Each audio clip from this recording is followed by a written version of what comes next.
YouTube से पैसे कमाने की ट्रेनिंग देने के नाम पर लोगों से पैसे ठगने के आरोप में 2 लोगों को गिरफ्तार किया गया। गिरफ्तार व्यक्ति के पास से 5 लैपटॉप, कई सिम कार्ड, मोबाइल और अन्य सामान बरामद किए गए। एक ग्रुप वेबसाइट और यूट्यूब के जरिए ट्रेनिंग के नाम पर विज्ञापन देकर ठगी कर रहे थे।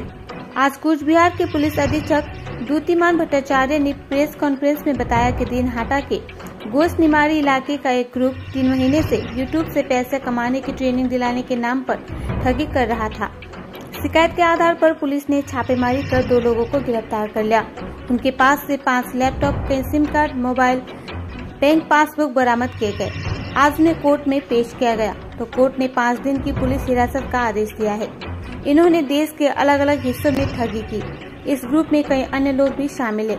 पुलिस उन्हें जल्द ही गिरफ्तार कर लेगी।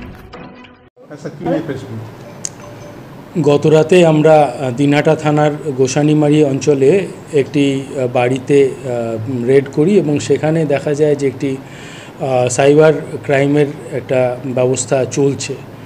তো সেখানে গিয়ে আমরা দুজনকে গ্রেফতার করি এবং তাদের কাছ থেকে এই বিপুল পরিমাণ এই ল্যাপটপ বা অন্যান্য জিনিসপত্র উদ্ধার করা হয়।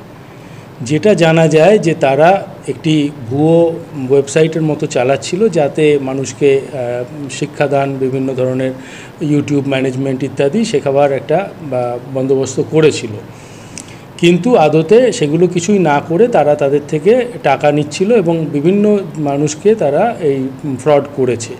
তার মধ্যে আমরা যেটা সাইবার ক্রাইম পোর্টালে পাচ্ছি যে এটা দেশের বিভিন্ন জায়গাতেই তারা এই ক্রাইমটা করেছে এবং বিভিন্ন জায়গায় মানুষকে এইভাবে ঠকাচ্ছিল। এই ইউটিউব একটা ভিডিও করে তাদেরকে ছেড়ে তাদেরকে ট্রেনিং দেবে ইত্যাদি বলে ঠকাচ্ছিল। যেরকমভাবে আমরা বিভিন্ন জায়গায় কমপ্লেন্টে পাচ্ছি যে হি suppose to teach me something but now he is not responding and he is a fraud person, I lost my এত টাকা। এইভাবে সাইবার অপরাধের আমরা একটা উদ্ধার করতে পেরেছি যে এরকম একটা ব্যবস্থা এখানে চলছিল। তো দুজনকে আমরা গ্রেপ্তার করেছি, এর সাথে আরও কয়েকজন জড়িত আছে, তাদেরকেও অচিরেই আমরা গ্রেপ্তার করব। স্যার, এটা কী করে এই চক্রটা চালাচ্ছিল, মানে এটা ফান্ডটা কী করে তৈরি করছিল, যদি একটু বিস্তারিত? এটাই বললাম, এখন তদন্তের সাথে এর চেয়ে বেশি বিস্তারিত বলা যাবে না। যেটা বললাম আগে যে তারা একটি ইউটিউব চ্যানেল করেছিল এবং একটি হোয়াটসঅ্যাপ গ্রুপ করেছিল, যার মাধ্যমে তারা কিছু টেকনিক্যালিটি শেখাবে বলে, ইউটিউবের মাধ্যমে কীভাবে পয়সা রোজগার করা যায় ইত্যাদি শেখাবে বলে, তারা ট্রেনিং দেবে বলে একটা সাইট চালাচ্ছিল। কিন্তু আদতে কোনো ট্রেনিং তারা দিচ্ছিল না, তারা বিভিন্ন লোকের থেকে টাকা পয়সা তুলছিল এবং একটা টাকা তোলার যে অ্যাকাউন্ট, সেই অ্যাকাউন্টকেও আমরা পেয়েছি, সেই অ্যাকাউন্টও সিজ করা হবে। সেখান থেকে বিভিন্ন মানুষের থেকে পাওয়া টাকা ওখান থেকে তোলা হয়েছে।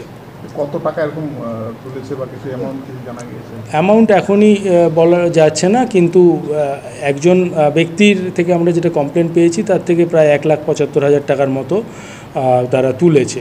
তো এইরকমভাবে বিভিন্ন দেশের বিভিন্ন জায়গায় যদি করে থাকে তো টাকার পরিমাণটা নিশ্চয়ই একটা বড় অ্যামাউন্ট হবে।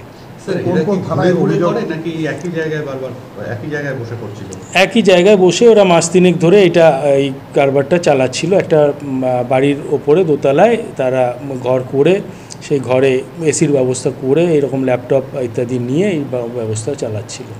কতগুলো মামলা দায়ের হয়েছে এদের নামে, কোন কোন থানায়? একটাই মামলা হয়েছে, আমরা সাইবার থানাতে আমরা মামলা করে তাদেরকে এইটা তদন্ত করছি এবং তাদেরকে আমরা রিমান্ডে নিয়েছি।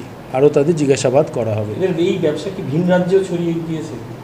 যেটা বললাম যে সারা দেশেই বিভিন্ন মানুষকেই এটা তছরূপ করেছে এবং সেই টাকার অ্যামাউন্টটাও নিশ্চয়ই একটা বড়সড় অ্যামাউন্ট হবে বলে আমরা ধারণা করছি। টার্গেট কি করে করতো নিজের বেশিকে, যার কাছ থেকে টাকা নেবে বা যাকে প্রশিক্ষণে প্রলোভন দেখাবে?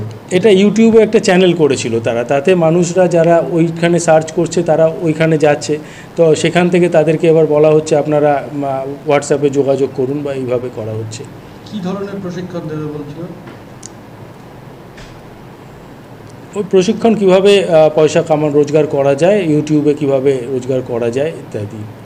কোনো কল সেন্টারও চালাচ্ছে, মানে ফোন করেও কি তারা মোটিভেট করতো বা ইসে করতো টাকা পয়সা দেওয়ার লেনদেনের জন্য?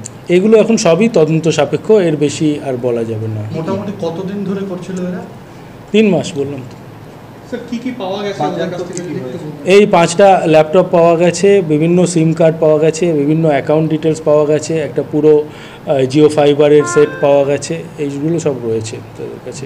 স্যার যারা যুক্ত রয়েছে তাদের ব্যাকগ্রাউন্ড কিছু যদি বলতে পারেন, মানে তারা কোথা থেকে এসেছে, কি বিলং করে? এরা সবাই ওই অঞ্চলেরই বাসিন্দা, এটুকু বলতে পারি। স্যার নামটা একটু জানেন তো? যারা ধরা পড়েছে তাদের একজনের নাম রাজেশ রায়, আর একজনের নাম হচ্ছে সুজন মণ্ডল। কিরকম বয়স হবে? বয়স 23-24।